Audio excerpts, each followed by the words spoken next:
Back, guys, to the GSL Code. We're in our third match. The players, for those of you guys who didn't check, are Lin and Tassadar. Lin, of course, on the team We Made Fox, and Tassadar on the team NS Hosa. So yes, he did recently change teams, I believe, as well. Yeah, he was on NSP before, I believe. So recent team swapper. It's been going on a lot here recently. It's actually something you don't see in the Korean scene a lot is players leaving teams and joining foreign teams or switching teams. You just really don't see that a lot here, but it's starting to happen, and I think it's okay. Well, it's important to get in a nice, comfortable environment with your team as well, because they're the ones who are going to be around you 24/7. You live with them, you practice with them. It is their job in the Korean scene, so it's important to have that chemistry. Otherwise, it just becomes a crappy situation for everyone. If you find another team that just better suits you, it's always best to leave. You don't have to leave on bad terms. No. You just don't have to do that. But you can leave and everything's fine. Well, you can if you want to, but it's not advisable. Right. But no, alright, so there's Lin. He has quick hands and good game sense. He has very few teammates to practice with. That's actually something I talk about with We Made Fox players all the time, is they just don't have that many players to practice with yet. Yes. I'm looking forward to seeing the future of We Made Fox. I've actually spoken very briefly with the manager of the team, and things are going to get interesting soon, I have to say. Well, a lot of their players still play a lot of Warcraft 3 as well. Yep. So not only do they have very few practice partners, they also have to split their time between Warcraft 3 and Starcraft 2. Yeah, and then there's, of course, the Brood War players for We Made Fox. With all of their contracts and stuff get very complicated, so it's going to be very difficult for We Made Fox to switch to Starcraft 2, but they, of course, eventually will. Now, his opponent is Tassadar here. He doesn't have any notes on him. No. We don't know. Oh, yeah, we do. He has OGS MC and OGS Inca to practice with. I don't actually think that's the case. No. That's what we heard about OGS Hero. And I'm pretty sure that Tassadar isn't on OGS. But that's all right. Some interesting facts about Tassadar was that he actually died and then didn't die in the campaign of StarCraft 1. And is quite the hero. He was a Phoenix, or not Phoenix, a High Templar, I believe, when he was the hero unit. It's been so long since I played through that story, I kind of want to go back and do it. Here we go, both these players. Brilliant. Maps are going to be for set 1, Belshir Beach, set 2, Terminus Re, and then for finally, Zelnaga Fortress. Interesting to see 2 of those newer GSL maps in there. Yeah. I don't actually know exactly how the veto process goes for Code A. Each player vetoes 1 map, That's and what then I thought. it's random. Okay, yeah, I knew it was random, but I wasn't sure if they got the veto or not, because normally we see the vetoes there, and I just... They only get 1 veto, though. Yeah, okay. That makes sense. Terminus Re is a map that a lot of players really like, so I'm not surprised to see that in the pool. Fortress is a pretty balanced map. Belshir Beach, though, is one of those maps where a lot of people haven't really practiced on it just yet. It's one of the newer maps out there. And right now, Zergs have been doing extremely well on that map. But for PvT, we haven't seen I believe that many they games just on recently it, so. changed it as well. I know they did for the Team League anyway. They can't. They didn't allow you to use it for 1 week because they were changing something with it. I'm assuming it was a balance issue, but we'll see how we go in this one. Yeah, I can't wait to see how it's been changed when it loads up. I may not even notice. It might have been a tiny change.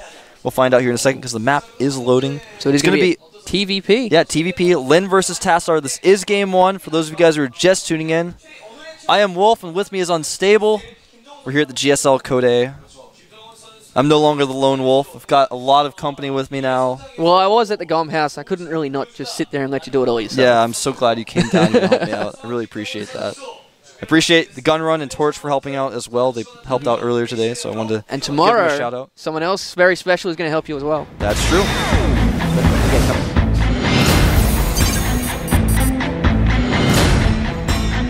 All right, over here at the bottom right, Teal Terran, member of the team We Made Fox, doesn't have a ton of results in StarCraft 2, but has been improving significantly. He is... 폭스린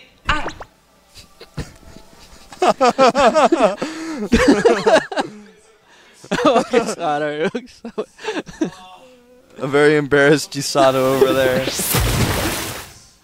There he is, though. We Made Fox Lin. He's a pretty scary Terran. His opponent, the name of a hero, fights for the Protoss. On the team, NS Hosa. NS Hosa Tassadar. One of our Korean commentators thinks he is actually Tassadar. Points at himself. I believe this is the first time in the booth as well for Tassadar. Yes, I believe so as well. Actually, I take it back. I think he played in a team league once or something. That's true.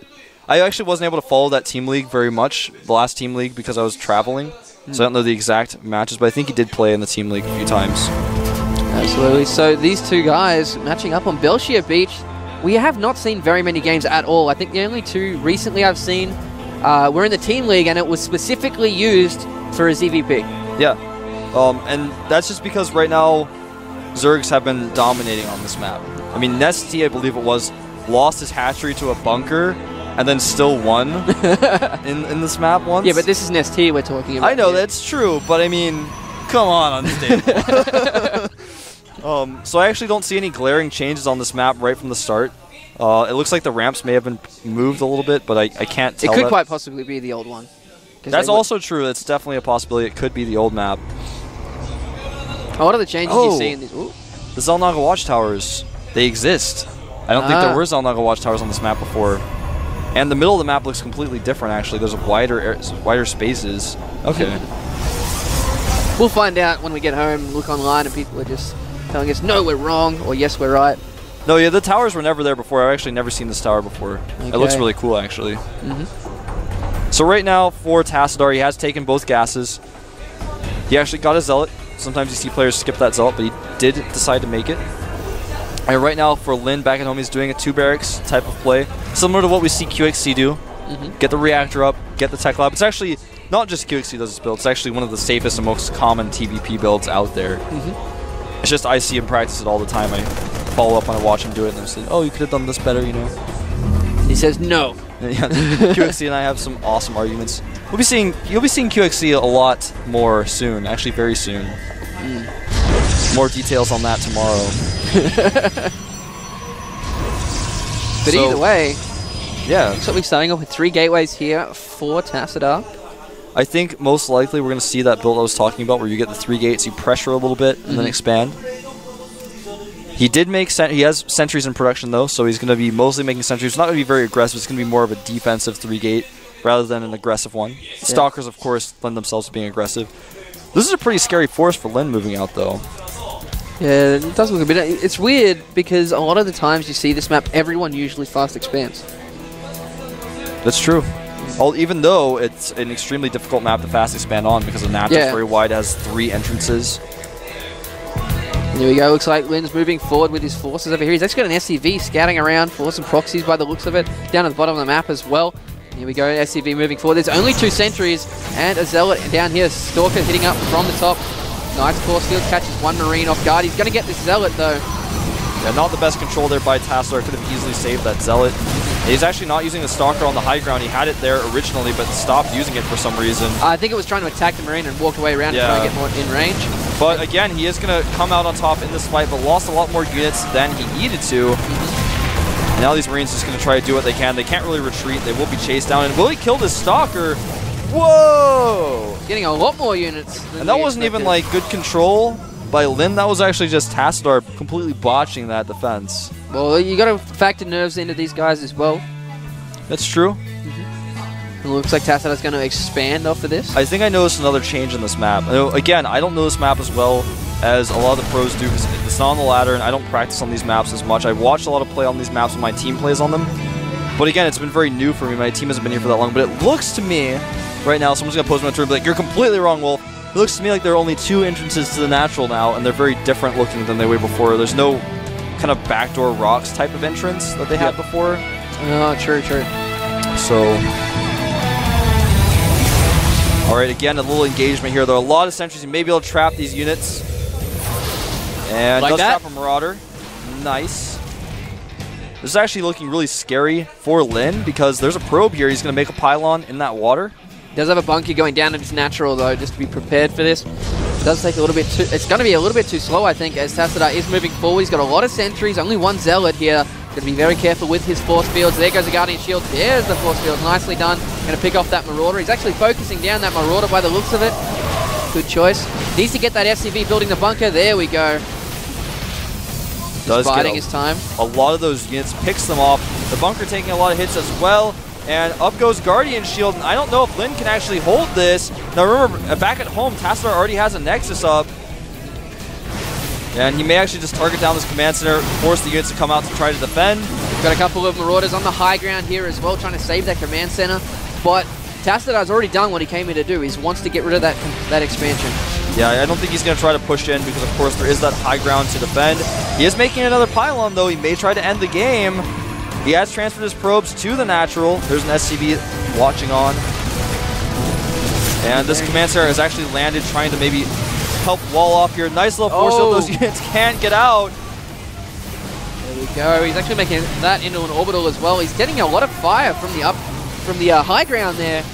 Nice force field. Oh, all the Marines squeezed done. through. There goes all the SCVs being pulled as well.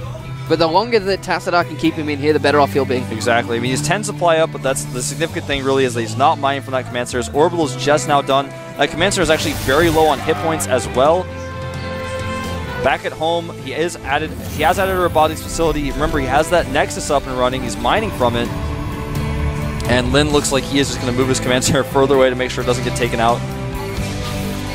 And that SCV that was watching on finally gets taken out. Can't be happy with what he saw there, though. No, he cannot be happy with what he's seen there. Now, a starport is being made. Factory adding a reactor, so he's just going to go ahead and swap those immediately. Going to start getting medevacs out. And that's the scary timing when you don't have AoE and you don't have +1 armor and your opponent has stim and medevacs out. It gets pretty difficult to deal with that. It does. But looking here, he's actually 20 supply down at the moment compared to Tassadar. That expansion is really starting to help him out here. Both mules going to work here in the main for Lin, and I think he's just going to give up. Here we go, Tassadar just moving back, doesn't want to waste any units that he doesn't have to. And yeah. I'm not sure whether he's going for some more tech. There it is, there's the robotics bay. Going to see some Colossus as well. Yeah, he's about 17 workers ahead, killed a lot of SCVs there. Forced the command center to fly around a lot, so there was a lot of time where he wasn't making it. He's going to lose his pylon, that's fine. The Marines are kind of dancing around it. Celebratory pylon kill there. And now the medevacs are starting to pop out. Again, this is the really scary timing where you can do a lot of damage if your opponent isn't prepared, but already the bay is almost finished. He's got units positioned down here at the bottom of his main. He loses another pylon, but Tassadar's got those units positioned at the bottom of his main. No dropships are going to catch him off guard there at the back. And he has enough units to hold the front if he needs to.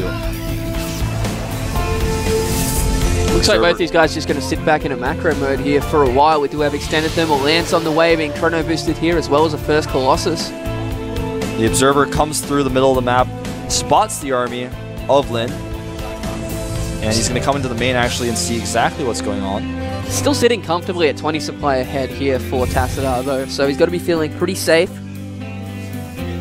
Indeed. Again, having his units split just to be prepared for those drops. And in fact, 2 drops coming over here at the left side, the back of Tassadar's main. Will he hold these? Be interesting. He's also got 2 Stargates in production. Yeah, this is actually a style that's really, really popular right now. I use it all the time. I think it's actually the best TVP style. Once you get enough Colossi out, you just make Phoenixes and Colossi and very few gateway units. He's going to try to attack at 2 fronts. Here come the drops, and actually, maybe he will target these drops down. He does get 1 dropship going down, losing quite a few units as well. Warping in Zealots as Lin is focusing down these stalkers as best he can. Only Zealots left, but he is taking a lot of damage as well. He's been forced out at the natural as well, I think. Here comes the Colossus coming through. There's still that factory scouting as well, though. Yeah, he's actually thinking about pressuring at the front. He just doesn't have enough units, though. He's about 30 supply behind. It's very, very difficult to deal with this. And once you get ahead like this and you get the Phoenixes coming out, I actually think this is the best style to play in TVP on a map like this. Well, you can also stop a lot of drops happening. Exactly. You can also deal with the Vikings. They're great for the Vikings, and then once you have the Phoenixes out, how likely is your opponent going to drop you? If he sends some dropships over and you have Phoenixes over there, he just loses those drops and they can't do anything. He's going to try to drop his Marines out. Psh, that's not going to really, I mean, that's not ideal. So, this type of style I think is the best way to secure a third base. He's also getting +1 air attack to help with those Phoenixes as well. I like that choice. Yeah, he's playing it exactly like I do, man. That's how you do it. I believe it was Kiwi Cock who actually started doing this in the foreign scene first, and I actually watched his play and I said, you know, that's actually really creative. You can actually support 2 Stargates and 1 Robo off of 2 base. And I started doing it and people started picking up on it. Saw it a lot actually in the very first Team League on Tal'Darim Altar. It's just becoming a more popular style. It kind of fell out of popularity for a while, getting more popular now. We saw it in the TSL recently as well. Yeah. I'm actually talking about this strategy like it's a line of clothing. I'm like, it was kind of popular for a while. It was like a little trendy, and you know, people stopped wearing it. Now people are wearing it because Wolfstar are wearing it, and now everyone's got to do it. Exactly. So, sitting back here, neither one of them looks like they're ready to take a third base hit. I think we're going to see a 2-base just attack coming in from Tassadar once he maxes out. Yeah, when you have this this Phoenix-based army, you can take a third base, but you just don't have to. And basically, you just continue to bully your Terran opponent. Once you get to around 160, 170 supply, you start attacking a little bit, and you just check and you keep checking to see if he has a third. And if he ever makes one, then you attack him. If he doesn't make one, you can attack him if you want. As you take your own third, you just have a lot of different options. You can kind of turtle up. And now this Nexus has been spotted. He's going to have to cancel that right away. I think he's going to notice in time. He did not notice. He did not cancel that Nexus. I think this might provoke an attack coming in here from Tassadar as well, just given that there's a lot of Phoenixes on the field. +1 attack is just finishing for those air weapons, and it looks like Lin wants to take that gold base. Smart move by Lin to take the gold, but can he hold it? He's so far behind in supply right now. Taking the gold base is one thing that'll really help him get back into this, but he doesn't even have a command center just yet. He has a Ghost Academy, which can be quite good against this type of composition. It will stop a lot of the lift-ups once the Vikings are done. Yep, and Phoenixes have a tendency to clump. Well, the problem is when you do this, you don't make that many Stalkers, you make mostly Zealots because the Phoenixes take care of the anti-air for you. So Zealots just don't really care that much about EMPs. And it looks like this little attack here by Tassadar is going to be so strong. He has +1 weapons as well. Lin has +1, but the AoE going to be so strong. Here we go. Oh, nice EMPs. It does miss all the Phoenixes, though. Here we go. Vikings going to work on the Colossus, but I think there's going to be too many Phoenixes. The Viking count is dropping. There's only 4 left, but he is doing a great job against all of these Colossus. The Zealots are absolutely gone. Oh my god, there's only a couple of units here left for Tassadar. All the Marines down at the bottom. Is he lifting them up now? And this is a very, very close trade. Yeah, that was actually one of the closest trades I've ever seen. The problem now, though, is that he has nothing to deal with these Phoenixes. He doesn't have missile turrets. He's got a bunker or two, you know, but that's not really going to be something he wants to use long-term. He's going to land a Viking. That's not going to help. And all these Marauders will fall, and more Colossi will rally forward here shortly. This is looking really bad for Lin. In fact, right now, Tassadar can take a third base if he wants to. He's just killed so many units. He can just camp those barracks. What's going to happen? Exactly. Nothing can stop him. He has so many Phoenix, it's not really going to matter because the energy is going to recharge on him so much. Having a look here, he still has about 10 lists. Yeah, or possibly even more. Now, I like that he's using these Phoenixes to kind of camp these production facilities because there's no way to really deal with it. He can actually kill all of these Marines, and in fact, he just will. Yeah. Goodbye. And once this happens, you just can't do anything. It's actually almost impossible to come back. You can't make a missile turret. I mean, you can try. He's trying right there, but he's just going to pick up. He's going to pick up everything up. And I think, unfortunately for Lin, it's hard to go out like this, but he's going to lose like this. Just can't do anything against those Phoenixes. They're going to sit there. He's now losing a lot of supplies. Down to 61 and 122 here for I mean, he basically has just SCVs and a few units hiding in a bunker, hoping they don't get lifted. And if you look back, we'll get a shot of it in a second. He's taking that third base, and there's what I wanted to get a shot of. He's got the Colossi, he's got more Zealots. He can basically end the game when he wants to. Yeah, he can. But I think he's just going to play it safe, doesn't want to risk it. And the longer he keeps in this game, the longer he's going to get inside the head of Lin. Exactly. Killed a Ghost. The Marauders over there, he's making mostly Marauders because he knows the anti-air just isn't going to work. The Marauders just stay alive longer. He's trying to keep those Marauders next to the missile turret, keep them alive. One Phoenix goes down, but for about 3 or 4 Marauders, definitely worth it. Absolutely. And here comes the attack. That bunker can't even hold. No, he is running all these Marines away, but he can just lift them simply. We do have a stim coming in from the Marauders, but too many Phoenixes. The command center is going to go down. He's trying to repair it as best he can, and here we go, lifting up all these units here as well. Fuel's being dropped to try and repair. He will repair it, at least temporarily, but that's it. GG. No way to hold that one, man. Yeah, it just really ended right when he traded with that army, but he just didn't kill any of the Phoenixes. Yeah, if the Phoenixes stay alive and you have nothing to deal with them, you don't have missile turrets, nothing's ever going to come out of those barracks. They just won't. You'll just kill them as we they just come saw. out. Yeah. So nice moves there by Tassadar. I like that style. I actually recommend anyone who's kind of struggling into the mid game when the Vikings come out, don't just go, oh, I'll add some more gateways, I'll make more Stalkers. I recommend making 2 Stargates. You're on 2 base. You make mostly Zealots, you make Phoenixes. You can get +1. I like to get it. You don't necessarily have to. And then once you do that, you kind of have this army that's quote-unquote unstoppable. You have everything to deal with what your opponent's going to have, and it just allows you to kind of control the mid-game. You shut down the drops. There's this initial investment moment where you're like, I got to make these 2 Stargates, but then after that, everything seems to be fine. Yeah, as long as you keep a cool head and don't worry about the Viking count, you should be fine. So we are going to go into our next game on Terminus Re. Interesting map. It's definitely going to play into Tassadar's style there by the looks of it with the Phoenixes. Exactly. You can do this style on this map very easily, even easier because you can take that fast third base. Now, you don't want to do this style when your opponent has already 2 starports. You won't be able to necessarily keep up. But the thing is, 1 or 2, even just 1 Stargate with a Chrono Boost will be able to keep up with a reactor starport. So if you have 2, not only does 1 Phoenix beat 1 Viking, but they will just never be able to have 1-1 with you. You'll always have more Phoenixes because you can just build them so much faster than they can. So yeah, that is very interesting. So this map, I really think we're going to see more Phoenixes coming out from Tassadar. I think so. But on the same token, I have seen him play a lot with the guys back at the GOM house, and he does definitely have a lot of risky all-in builds in his repertoire. He does have all-ins, and the map Terminus Re is not a map you often see all-ins on, so it might just be the last thing his opponent expects. Exactly. So as we go into this game, it's going to be the last hope here for Lin. Does not want to get knocked out of the Code A. We're going to have to go back through those qualifiers, especially when he doesn't have that many practice partners to prepare for it. It's going to be difficult. Yep, the map's loaded. We're going to jump into this in just a minute. I'm Wolf. With me is Unstable. We're here casting the GSL Code A.